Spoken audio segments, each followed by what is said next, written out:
In the early hours of a chilly dawn in Minsk, the capital of Belarus, the unthinkable happened.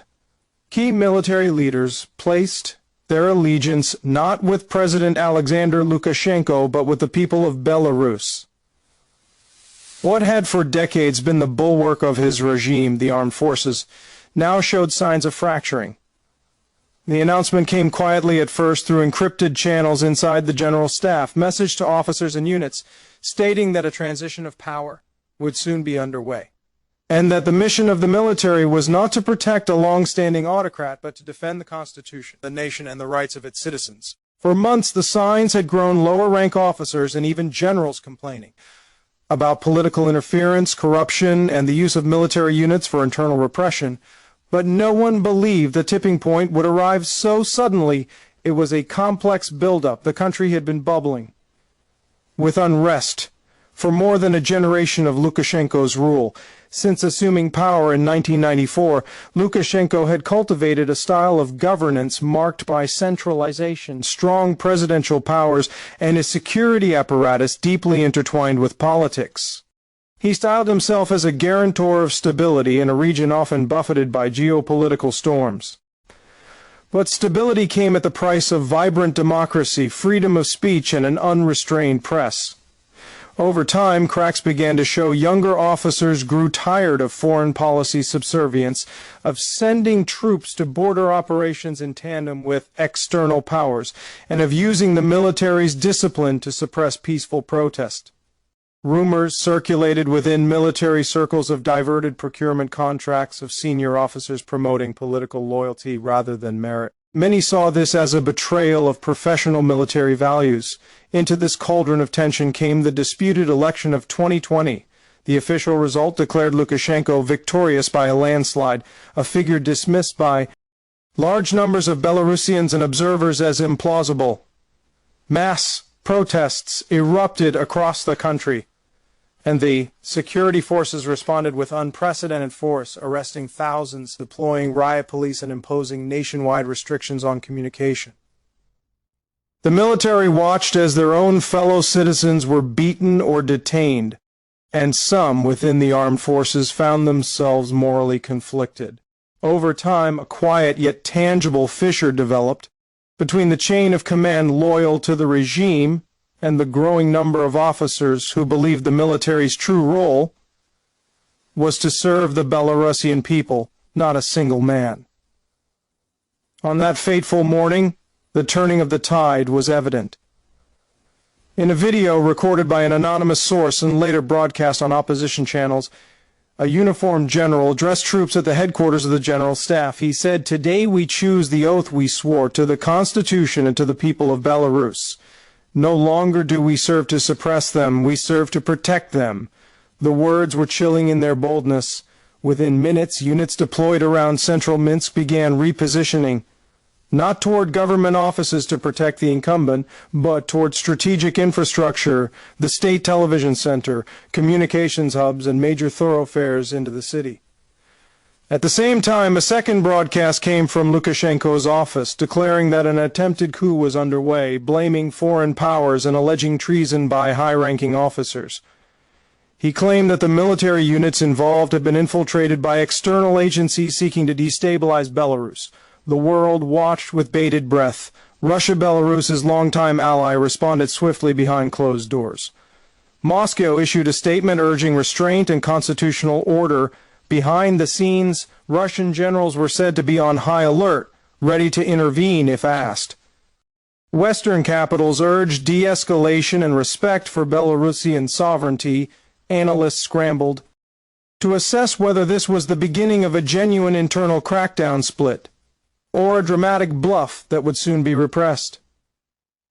Inside Minsk, the mood shifted rapidly. Citizens who had grown weary of protest after protest, each violently suppressed, saw in the military's defection a glimmer of hope.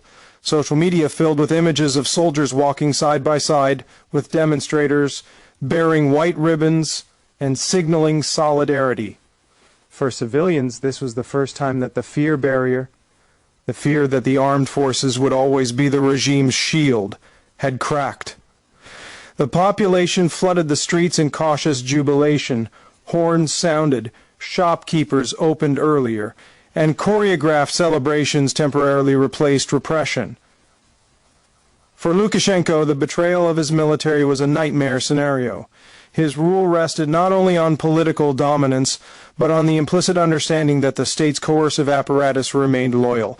Without that loyalty, he was suddenly vulnerable. His first instinct was to call in loyal security units, the Presidential Guard, the riot police, the elite internal troops, and to broadcast a message of strength. He threatened martial law, invoked emergency powers, and declared he would crush the insurgent generals.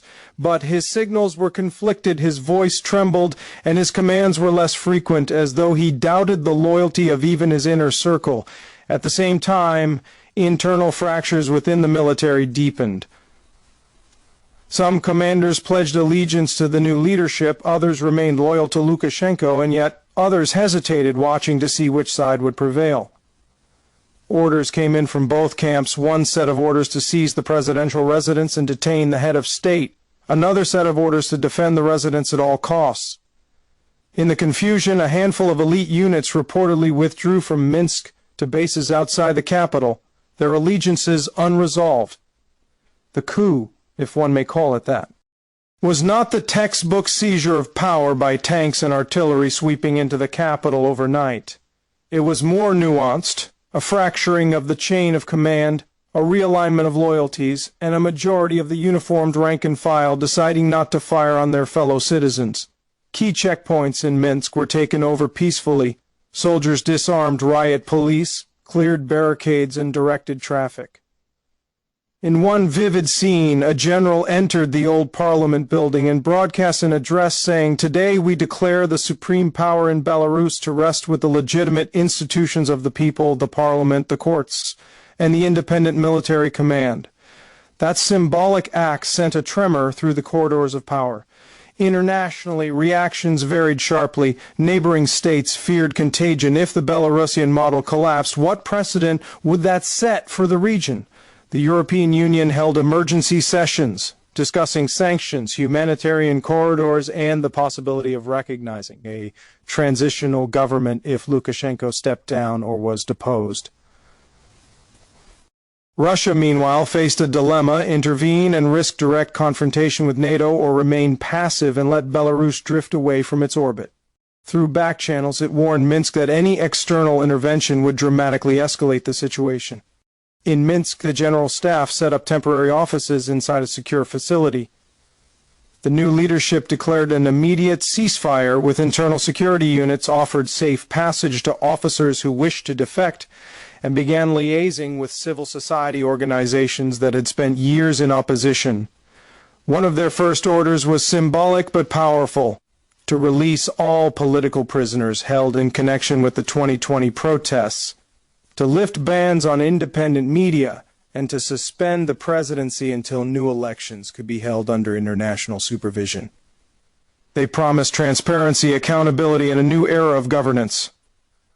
The crowds who had gathered in the square heard the announcement and cheered. Many cried. For the first time in decades, they felt the possibility of change. But of course, such a moment is perilous. The old regime did not give up easily. Loyal units barricaded government buildings, communications remained disrupted, and rumors spread of loyalists plotting counterattacks in the countryside. Lukashenko still commanded some loyal generals, though now with diminished authority. He attempted to rally support through state television, appealing to Russian loyalty, threatening purges, and invoking nationalist rhetoric. The new military leadership responded by emphasizing their commitment to Belarus's independence from any foreign patronage, including Russia, and struck a tone of reconciliation. They invited Lukashenko to negotiate an honorable exit, but made clear that they would not tolerate bloodshed in the streets. As dusk fell over Minsk, tanks once poised in the central square began bearing the white-green-red flag of Belarus, accompanied by troops in plain uniforms rather than riot gear. The scene was eerie, a stillness in the air, punctuated by cheers and whistles, but also by the tension of what might come next. For weeks the country seemed frozen. Schools remained closed, businesses operated in limited capacity, and the internet was heavily monitored.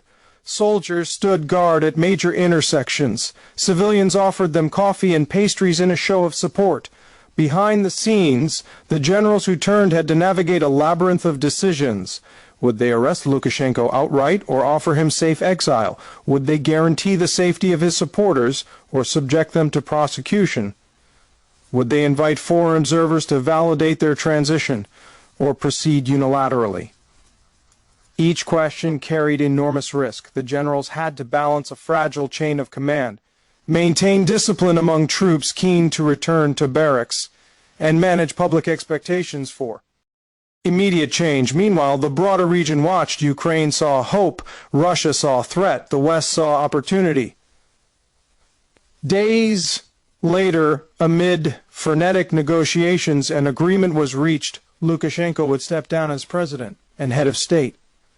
A transitional council would be formed, including military leadership, opposition figures, and civil society representatives, and elections would be scheduled within 9 months.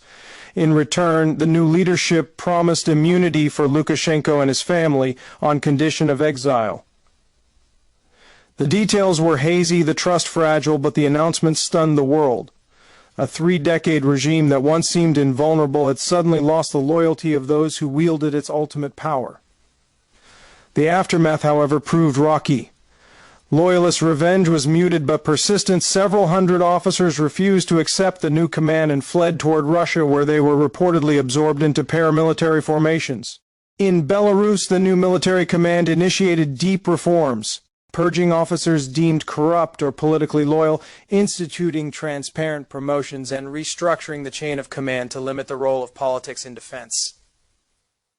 At the same time, they faced enormous challenges: an economy suffocated by sanctions, a populace skeptical of change, and a geopolitical tug-of-war between East and West. Despite the turbulence, the moment offered hope. For many Belarusians, it was the first time they believed they could define their destiny without fear of a presidential decree or violent crackdown. Outside observers predicted that Belarus's military-led transition could succeed only if it embraced genuine democratization, restored independence of institutions, and restrained the latent power of the state's security forces. Some cautioned that without those commitments, the new regime might become a military dictatorship in civilian dress. In the months that followed, soldiers marched in parades without the presence of senior political leadership. Officers visited civic schools and engaged with youth programs emphasizing service to the nation, not to a single person. Media independence slowly resumed, and political parties once outlawed were registered again. The generals who had turned against Lukashenko made clear their vision: a professional, politically neutral armed force under civilian oversight, committed to the sovereignty and well-being of Belarus. Yet the specter of the old regime lingered. Power vacuums breed instability. Rural regions where loyalists still held sway became hotspots of clandestine resistance. Internationally, Belarus's shift triggered alarm. NATO increased reconnaissance flights near the border. Russia moved troops to Western military districts. The EU debated whether to lift sanctions or hold the new leadership to account for human rights. The world realized that what started as a coup in Belarus could redefine the balance of power in Eastern Europe. In the grand sweep of history, the general's decision to break from Lukashenko will be studied as a moment when the loyalty of the coercive apparatus shifted from authoritarian rule to popular legitimacy. Whether Belarus emerges as a stable democracy or descends into another form of authoritarianism remains open. But for now, the military's role has changed from enforcer to protector. The people, watching soldiers stand beside them rather than over them, dared to hope. And so the world wakes up to a new Belarus, a country reborn not by external conquest but by the quiet, resolute decision of those once entrusted to preserve the regime to instead preserve the nation. The coup may have been sudden, but its roots were deep, in dissatisfaction, in decades of overreach, in soldiers who looked into the eyes of their fellow citizens and asked, "Who do we serve?" The answer changed everything.